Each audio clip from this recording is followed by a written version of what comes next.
What's this fall camp and spring and summer and everything been like for you? I mean, it's been like a great opportunity, honestly. It's a blessing to just be able to play D1 football at the University of Oregon, a big-time program, and just being able to grasp that and come into reality. Like, I'm living out my dreams, basically, and I'm just excited to see what the future holds for everybody. I think a lot of people got excited about your performance in the spring game and seeing you in spring practice and everything. And now that you have the jersey on in fall camp, does it feel really real now? Yeah, it feels really real. Honestly, like, I hold myself to high standards, so even coming out after that spring game, I didn't think I had the greatest game. But I guess people liked it, and but for me, to be honest, like, I hold myself to a really high standard, and so after that game, I was a little upset. But like, at the end of the day, it is what it is, and I had great opportunities to make plays, and that's what I did, and so I'm just grateful for the opportunity, like I said. You come from a family where standards are pretty high. Oh yeah. Your father is a professional athlete, your brother's down at SC. When you set standards like that for yourself, is it hard to live up to those standards, or how do you approach those standards? I mean, it's obviously a difficult task, I would say. I wouldn't say it's hard, it's a difficult task, but it's nothing I can't overcome, you know? My brother, he's always had high expectations for himself, kind of rubbed off on me and my dad. He always told me, like, if you don't have like 3 touchdowns a day, then I don't know if you're my son. I'm like, all right, Dad. So it's just that type of relationship he has with me. So just having them rub off on just trying to be great and be like the best you can be, and do everything right and use the talent that God's blessed you with. What did you pull from your brother, and coming to the University of Oregon and playing at a D1 level and going to the same position as him, obviously? What did you kind of ask him, or how did you lean on him for advice? I mean, I leaned on him pretty heavily. He's my brother, so I FaceTime him almost every day. So we have that relationship where we're close and stuff like that. He has given me tips and things like that, but mostly he just tells me, like, the DBs are weak and I'm not meeting up all day. So, like, he just has that confidence in himself. So tips, he tells me what schools have some certain DBs and some guys that are pretty talented, and just to look out for them. And he knows, like, some people's weaknesses, and he'll give me advice and, like, what to do at the top of the routes, and just learning basic things that you need for a receiver. And when you came in and you're competing in spring and you go from high school to D1 athletes, did you have a, like, oh wow, this is harder than I thought it was going to be, or was there a moment that kind of opened up your eyes? I mean, no, not really. I didn't feel like the game got faster to me. It feels the same speed. I got my body, like, trained for, I guess you can say. I worked my butt off before I came up here, and probably the biggest adjustment was the playbook, because obviously high school plays aren't as complicated as college football plays, and Coach Arroyo, he has great plays and stuff like that, so he likes to mix it up and trick people, and so that comes with a lot of learning, obviously, and so just being able to learn that, I honestly can say now I know the playbook very well, and I know what I'm doing every time I'm out there, and I'm not thinking, I'm more just doing it.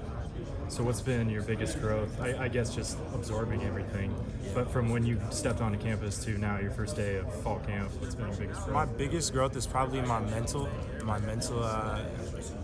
health is, like, just mainly focusing on the plays, and just that's what I really focused on during the off season. Yeah, I did training here and there, but at the end of the day, you can be the most physical, strong, fastest guy. If you don't have it up there mentally, then it's a waste of time, basically. So I find myself, like, at 2 o'clock and then probably 2 p.m. and then I get done watching film at like 7:30. I'm like, whoa, where did this time go by? And so I just get really into it. And I don't just watch myself. I watch guys like Odell, Adam Thielen, like guys who are doing it at a high level. Jarvis Landry. I look at guys in the past, D. Smith, and, like, I just really enjoy watching them and, like, just trying to pick away their things. And I actually use some of their moves on some of my teammates, and it works. So I'm just gonna keep doing what I'm doing and improving my mental. Playing with a guy like Justin, who's obviously so decorated and has an NFL future ahead of him, how does he make what you do easier?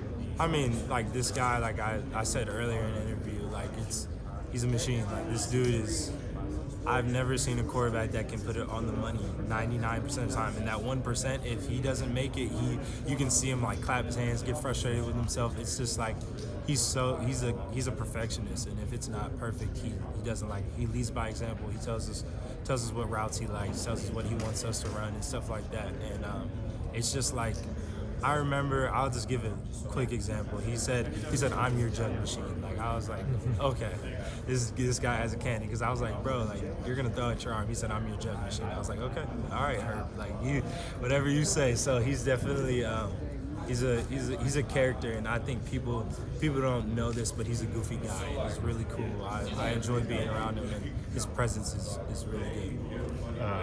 We heard that from, I think, Breland. That's his nickname, the Jug Machine, because he throws it so hard. Have you ever had to tell him, like, hey, can you dial it down a little bit? My hands hurt? Actually, earlier to this practice, he kind of hurt my thumb. I still caught the pass, but I was like, ooh, okay. But, like, at the end of the day, like, I used to, back in high school, I used to just sit on jugs, like, going 70, so it's normal to me. I think he clocked in at like 50, 60 miles an hour, so it's not crazy to me, but like, it's still passes you have to catch, and with the guy right behind you and him throwing a dart 60 miles an hour can be a tough catch, but I believe that I can catch it most of the time.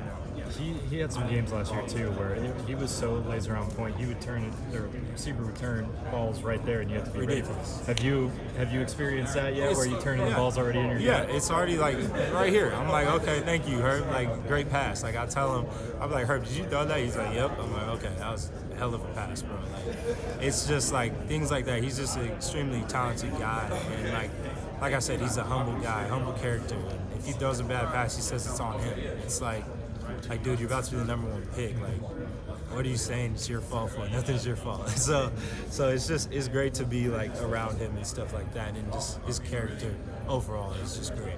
You talked about your setting expectations for yourself. What have you set expectations for yourself for this year as far as catches or yards or touchdowns or anything like that?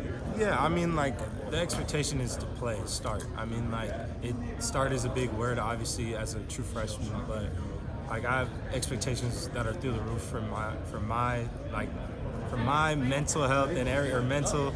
I just have expectations to just be great. Like, that's all I want to be, is just reach my full potential and stuff like that.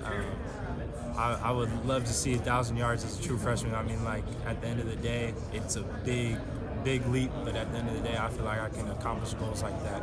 And if I don't have goals like that, then I'm not trying to be great. I'm not trying to be the best I can be. So just touching up on those things is big for me. Another guy who could crack the rotation as a freshman is Josh. Talk about Josh and what you see out of him as a fellow receiver. Yeah, Josh, he's an athlete now. Like, he can go inside, he can go outside. He's very talented. It's great to be around him. He has a great work ethic. He likes to work in silence. It's great to be around him because he pushes me in a way. He doesn't notice it, but he pushes me to be better too. Because I see Josh working, now it's time for me to work. So it's always like, when you see your guys working, you're letting them down if you're not working either. So he's definitely a guy that pushes me and motivates me. Young talent like yourself and Josh, and then Jaylon is a younger guy too, but then you have Juwan coming in, super experienced guy. Yeah. What has he taught you guys, or how has he helped you guys? Yeah, Juwan's a beast, man. I appreciate everything he's doing for me and for the team and everything like that. He's a very humble character, God-fearing man and everything like that. He's a great guy, and we text each other all the time. We just check up on each other. We have that type of relationship, and so it's great to be around him. He was my seat buddy in the film room, but I guess he moved down a row, but it's whatever. So I'm a little hurt by it if he sees this interview. But everything is good. He's a great, like I said, great character, God-fearing man, and I'm just grateful for him. Talent-wise, he's a big target too. Yeah, big target, yes. We saw a little bit of that in the spring game and during spring practice. What do you see from him on the field as well? Yeah, I mean, Juwan's a guy that can go up and go get it. He's a guy who can catch the ball over his shoulder. He has a big catch radius, and he's very talented, and I'm just glad to have him around because I always tap him on the butt like, bro, let's go be great today and stuff like that, and he says it right back. And so it's just like, like I said, he motivates me. Guys like him and Josh just keep motivating me and just keep helping me push through through things when your feet gets hot. It doesn't matter. Like, it's time to go. It's time to keep rolling and stuff like that. So I'm excited to see what the future holds for him and Justin and that connection too. So yeah.